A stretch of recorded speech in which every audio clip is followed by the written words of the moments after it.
Delhi development authority यानी DDA ने हाल ही में लैंड पूलिंग पॉलिसी को लेकर नई गाइडलाइंस जारी की हैं। ये दिशा निर्देश ये साफ करते हैं कि आखिर ये नीति कैसे लागू की जाएगी। इस नीति के तहत दिल्ली की 20,000 हेक्टेयर जमीन विकास के लिए उपलब्ध हो जाएगी। डीडीए इस जमीन का इस्तेमाल 2022-23 तक 25 लाख मकान बनाने के लिए करना चाहती है, ताकि दिल्ली में मकानों की कमी पूरी हो सके। दिल्ली में इतनी जमीन खुलने का क्या असर होगा एनसीआर के प्रॉपर्टी बाजारों पर? ओइंतम ओझा की रिपोर्ट।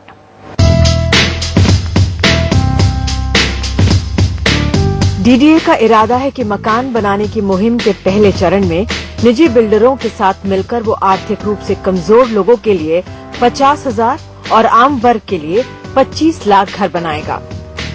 95 गांव को डीडीए के विकास जोन और रोहिणी, नरेला, नजफगढ़, द्वारका और दिल्ली मास्टर प्लान के zone L, K2, P, N और J को जैसे ही दिल्ली सरकार शहरी गांव बनाने की अधिसूचना जारी करती है, वैसे ही काम का पहला चरण शुरू हो जाएगा।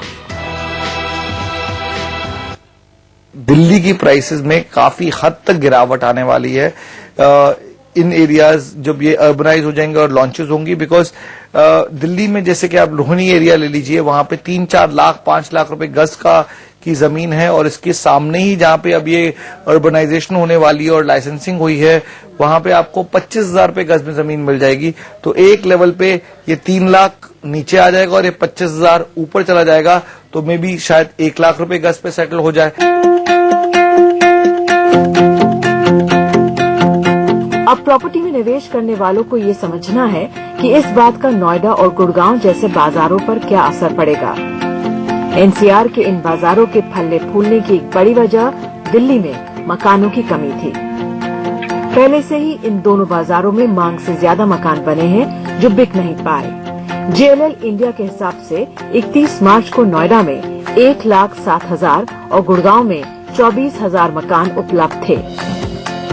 Noida have gained their own critical mass, and the large swathes of population which lives there would rather choose to live there. Gurgaon और नोएडा में बसी आबादी का एक बड़ा हिस्सा भले ही काम दिल्ली में करता हो, फिर भी वो अच्छी सुविधाओं वगैरह की वजह से वहीं रहना पसंद करेगा।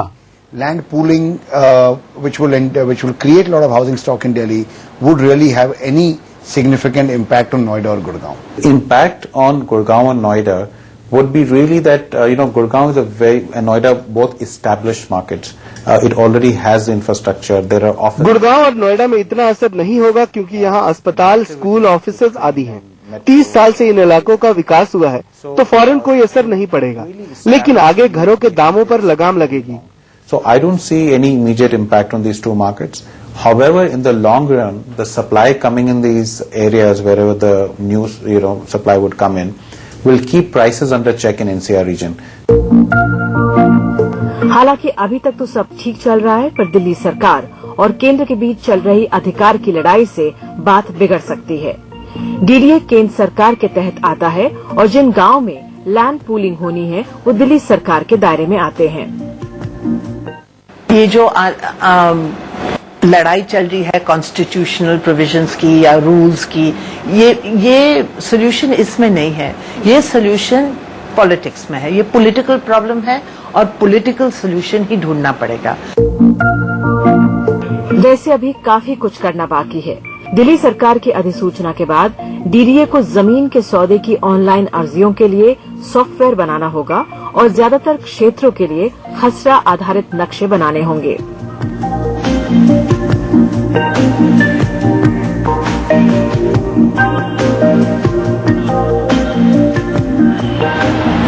डीडीए ने दिल्ली की आवास समस्या का हल करने के लिए कागजी खाका तो तैयार कर लिया है, लेकिन जब तक इस पे अमल नहीं होता है तब तक दिल्ली वासी घरों के लिए इसी तरह परेशान होते रहेंगे। नई दिल्ली से ओइंतम ओझा, एनडीटीवी। तो दिल्ली में 20,000 हेक्टेयर जमीन खुलना, आखिर इसका क्या मतलब होगा, क्या मायने होंगे?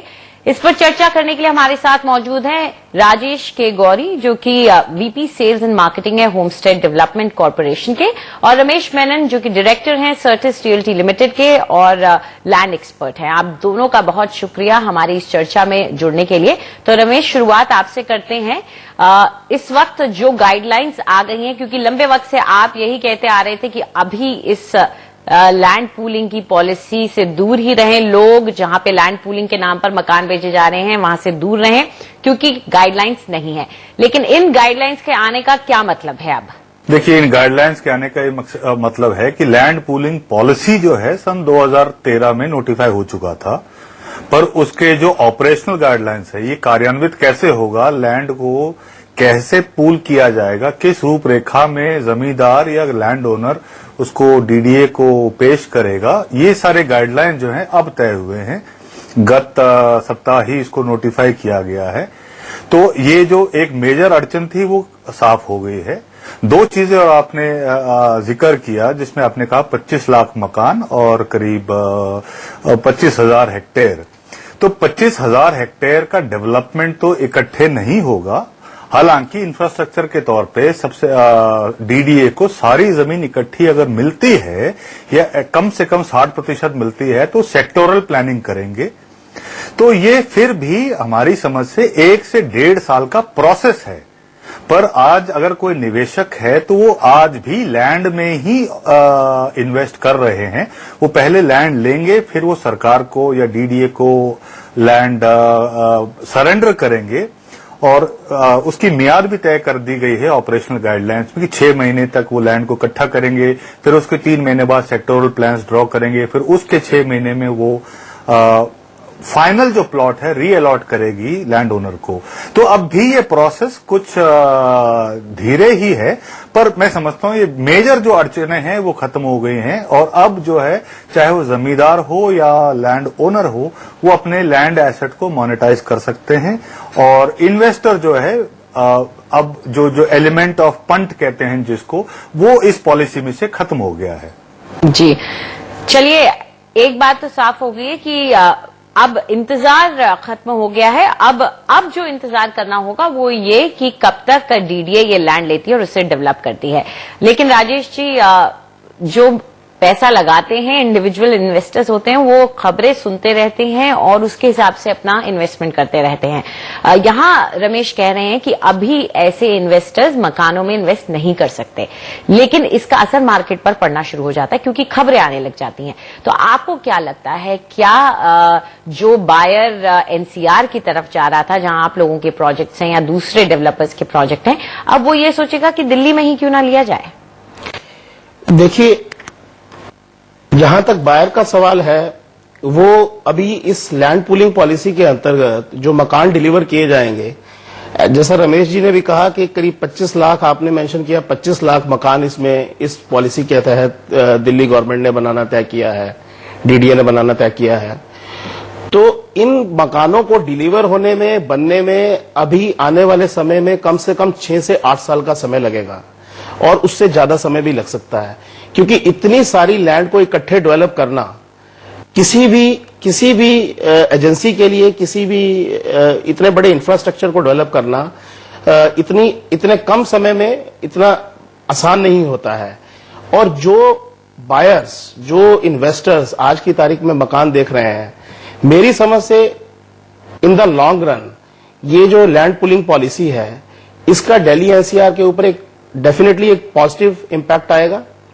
और डेफिनेटली इस लैंड पुलिंग पॉलिसी के बाद, इसके इम्प्लीमेंट होने के बाद, ऑपरेशनल होने के बाद प्राइजेस जो हैं दिल्ली एनसीआर मार्केट के या एनसीआर मार्केट के रैशनलाइज हो जाएंगे। पर कुछ मार्केट्स जैसी फॉर एग्जांपल गुड़गांव और नोएडा जैसी मार्केट, जो कि बहुत ज्यादा स्किल्ड वर्कर ओरिएंटेड हैं, जहां पर बहुत ज्यादा कॉर्पोरेट सेक्टर है, और इन मार्केट्स के डेवलप होने का यही एक सबसे बड़ा कारण भी है। मेरी नजर में इन सब मार्केट्स के ऊपर इस लैंड पुलिंग पॉलिसी का कोई बहुत ज्यादा असर नहीं पड़ेगा। यस, ये आने वाले समय में मार्केट्स लाइक भिवाड़ी, दारूहेड़ा, बहादुरगढ़ या ग्रेटर गुड़गांव, जो थोड़ी दिल्ली और इन मार्केट से थोड़ा सा दूर हटके हैं, उनके ऊपर इसका जरूर over a period of time effect और इम्पैक्ट आ सकता है। रमेश, लैंड पूलिंग के नाम पे पिछले 2 सालों से हम बहुत कुछ बिकते हुए सुन रहे हैं और बार बार डीडीए की तरफ से एड्स भी निकाले गए कि आप लैंड पूलिंग के नाम पे जो एड्स आ रहे हैं, जो लोग मकान बेच रहे हैं उसमें इन्वेस्ट ना करें, लेकिन लोग कर रहे थे। हमें खुद को भी क्वेरीज आ रही थी उनके बारे में। तो इन लोगों का पहला तो इनको आप क्या सलाह देना चाहेंगे और किस तरह की प्रॉब्लम्स या अड़चने इनके लिए आगे पैदा हो सकती हैं? देखिए, 2 चीजें मैं और आपके सवाल के साथ जोड़ना चाहूंगा। एक तो जो ये 25,000 हेक्टेयर है, ये डीडीए डेवलप नहीं कर रही है। ये परसेप्शन हटा देते हैं हम पब्लिक के माइंड से कि डीडीए डेवलप करेगी। डीडीए केवल एक मास्टर प्लानर या जो अप्रूवर का रोल अदा करेगी। डेवलप इसको प्राइवेट सेक्टर ही करेगा। डीडीए ने इस पॉलिसी के तहत 2 की इनिशिएटिव्स लिए। एक तो 15% जो एफएआर है वो ईडब्ल्यूएस के तौर पे प्राइवेट सेक्टर कंपनीज बनाएंगी और वो over and above the allowed FAR होगा और उसमें से आधा स्टॉक डीडीए खरीद लेगी और अलॉट करेगी। तो डेवलपमेंट जो होगा वो प्राइवेट सेक्टर ही करेगा, चाहे वो कम से कम 5 एकड़ का हो या ज्यादा से ज्यादा 500 एकड़ का हो। और सेक्टोरल प्लान्स जोन एल और एन के बन चुके हैं और हर जोन को स्मार्ट सिटी के तौर पे इवॉल्व किया जा रहा है और उसमें वॉक टू वर्क का कॉन्सेप्ट है। हर 5 किलोमीटर के दायरे में इकोनॉमिक एक्टिविटी के हब्स भी प्लान किए जा रहे हैं। जो रिटेल इन्वेस्टर का सवाल आपने पूछा, मैं अब भी कह रहा हूं ये उनका समय नहीं आया है अभी। और ये जो रियल एस्टेट में कहते हैं ईदर यू सेल होप और फियर, या तो डर बेचें या उनको उम्मीद बेचें। तो इस वक्त ना डर ये रहता है रिटेल इन्वेस्टर को कि आज अगर हम नहीं खरीदेंगे तो उसके भाव बढ़ जाएंगे। जिस चीज का लाइसेंस इशू नहीं हुआ अभी तक उसका भाव बढ़ने या घटने का कोई सवाल है नहीं। दूसरा, उम्मीद के तौर पर अगर आप कहते हैं कि 25 लाख मकान बनेंगे दिल्ली में, तो उसमें ये अपॉर्चुनिटी तो बहुत ज्यादा है। आपको हर टिकट साइज में न्यूनतम कम से कम 5,000 पे स्क्वायर फीट पे अपार्टमेंट्स मिला करेंगे और ज्यादा से ज्यादा 15, 20, 50,000 वॉटएवर, वो तो प्रीमियम के तौर पे है। तो रिटेल इन्वेस्टर को मैं अब भी आगाह करूंगा, जिस तरह डीडीए ने कम से कम नहीं तो 8 इश्तिहार निकाले लीडिंग न्यूज़पेपर में, कॉशन नोटिस निकाला कि रिटेल इन्वेस्टर अभी ना जाएं, क्योंकि डीडीए किसी किस्म का कोई एनकम्ब्रेंस किसी जमीन पे क्रिएट करना नहीं चाहता। डीडीए चाहती है कि सारी जमीन उनके पास एक बार सरेंडर हो जाए इंडिविजुअल लैंड ओनर्स की तरफ से, ताकि वो उसका इंटीग्रेटेड मास्टर प्लान बनाएं, सेक्टोरल प्लान डेवलप करके लैंड को री अलॉट कर दें। उसके बाद it will be a licensed land, तो डेवलपर उस वक्त बेच सकता है। अभी उसको लीगली कोई पावर नहीं है कि वो अपार्टमेंट्स बेचे। जी, चलिए इस पूरे मामले से बाहर निकलते हैं, लेकिन राजेश आपसे ये जानना चाहेंगे कि एज अ डेवलपर दिल्ली में इतना लैंड बाद में जाकर के आएगा और उसमें आशा कर रहे हैं कि ये लीगैलिटी से फ्री होगा, जो हम अक्सर देखते आए हैं बाकी एनसीआर के इलाकों में, वो एज अ डेवलपर आप क्या उस पर नजरिया रखते हैं? देखिए, एक तो जब डीडीए से आपको एक लाइसेंस्ड लैंड मिलेगा तो डेवलपर्स के लिए एक लाइसेंस्ड लैंड लेना और डिफरेंट डिपार्टमेंट्स को परस्यू करना और एक समय का नुकसान होना during that period will also reduce the delay in the projects.